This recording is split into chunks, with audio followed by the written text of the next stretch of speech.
गौतम बुद्ध की शिक्षाओं में जीवन और मृत्यु का सार महत्वपूर्ण स्थान रखता है। उन्होंने अपने उपदेशों के माध्यम से यह स्पष्ट किया कि मृत्यु और जीवन दोनों एक ही सिक्के के दो पहलू हैं और समझदारी से जीवन जीने का तरीका ही जीवन की वास्तविकता को समझाने में मदद करता है। यह कहानी इस सच्चाई को उजागर करती है और जीवन के अमूल पाठ को समझाने की दिशा में एक झलक देती है। एक बार की बात है, एक छोटे से गांव में एक विद्वान और तपस्वी वृद्ध पुरुष रहते थे। उनका नाम आचार्य धर्मराज था। आचार्य धर्मराज ने अपने जीवन का अधिकांश हिस्सा तपस्या और अध्ययन में बिताया था। वे अपने ज्ञान और अनुभव के लिए प्रसिद्ध थे और लोग दूर दूर से उनके पास ज्ञान प्राप्त करने के लिए आते थे। एक दिन गांव में एक युवा शिष्य आया जो जीवन और मृत्यु की अवधारणाओं को समझने के लिए आचार्य धर्मराज के पास पहुंचा। वह शिष्य, जिनका नाम अनिल था, काफ़ी परेशान था और अपनी चिंताओं का समाधान जानना चाहता था। उसने आचार्य से निवेदन किया, गुरुदेव, मैं जीवन और मृत्यु के बारे में समझना चाहता हूँ। क्या आप मुझे इस विषय पर कुछ प्रकाश डाल सकते हैं? आचार्य धर्मराज ने अनिल की बातों को ध्यान से सुना और फिर उसे एक साधारण लेकिन गहन यात्रा पर भेजने का निर्णय लिया। उन्होंने कहा, अनिल, मैं तुम्हें एक विशेष यात्रा पर भेजना चाहता हूँ।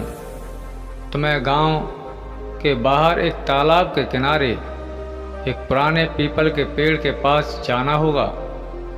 वहाँ तुम्हें एक विशेष अनुभव होगा जो तुम्हें जीवन और मृत्यु के सार को समझाने में मदद करेगा।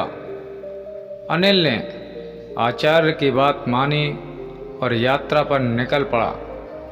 वह तालाब के किनारे पहुंचा और पीपल के पेड़ के नीचे बैठ गया।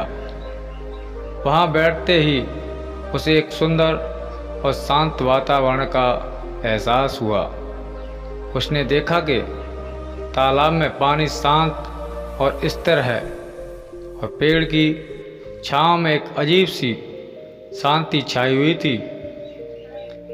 थोड़ी देर बाद उसने देखा कि तालाब के पानी में एक बड़ी सी मछली तैर रही है। मछली का शरीर चमकदार था और उसकी चाल में एक प्रकार की स्वतंत्रता और सौंदर्य था। अचानक मछली ने तालाब के पानी से बाहर कूदने की कोशिश की और कुछ ही क्षणों में वह मछली बाहर आकर तड़पने लगी।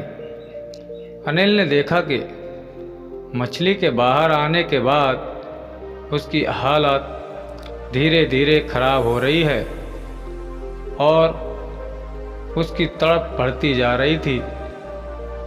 यह दृश्य देखकर अनिल की आंखों में आंसू आ गए और उसने सोचा, यह मछली अब मृत्यु का सामना कर रही है। तभी उसने आचार्य धर्मराज की बातों को याद किया और समझने की कोशिश की कि इस दृश्य का क्या मतलब हो सकता है। मछली की तड़प और मृत्यु के पल को देखकर उसने महसूस किया कि जीवन की अपनी सीमाएं होती हैं और मृत्यु का सामना सभी को करना पड़ता है। लेकिन यह भी सच है कि मृत्यु जीवन का अंत नहीं है। यह एक बदलाव और नई शुरुआत का संकेत है। कुछ समय बाद मछली ने अपनी तड़प को समाप्त किया और धीरे धीरे शांत हो गई। अनिल ने देखा कि अब मछली का शरीर शांत और स्थिर था, जैसे तालाब का पानी।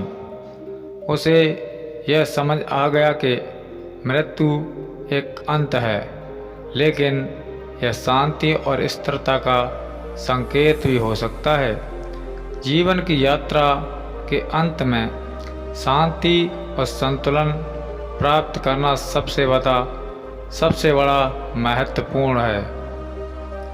जब अनिल वापस गांव लौटा तो उसने आचार्य धर्मराज से अपनी यात्रा का अनुभव साझा किया। आचार्य ने मुस्कुराते हुए कहा, अनिल, तुमने समझ लिया है कि जीवन और मृत्यु के केवल भौतिक रूप से नहीं बल्कि मानसिक और आध्यात्मिक रूप से भी जुड़े हुए हैं।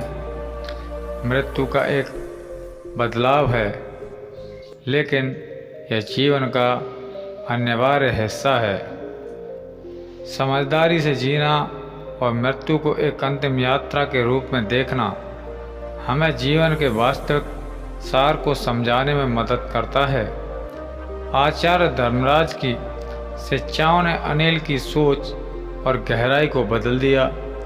उसने सीखा कि मृत्यु का सामना करना एक स्वाभाविक प्रक्रिया है, इसे समझदारी और शांति के साथ स्वीकार करना चाहिए। जीवन की हर स्थिति, चाहे वह सुख हो या दुख, मृत्यु की अटलता का भाग हो और इसे स्वीकार करना ही जीवन का वास्तविक सार है। इस कहानी के माध्यम से हमें यह सीखने को मिलता है कि जीवन और मृत्यु के बीच का संबंध एक गहरी और शांति भरी समझ का है। जीवन का प्रत्येक क्षण महत्वपूर्ण है और मृत्यु को समझदारी से स्वीकार करना ही जीवन की सबसे बड़ी शिक्षा है। तो दोस्तों, यह कहानी आपको कैसी लगी कमेंट बॉक्स में ज़रूर बताएं।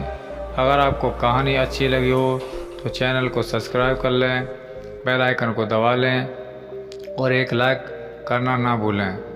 नमस्कार, धन्यवाद, नमो बुद्धाय।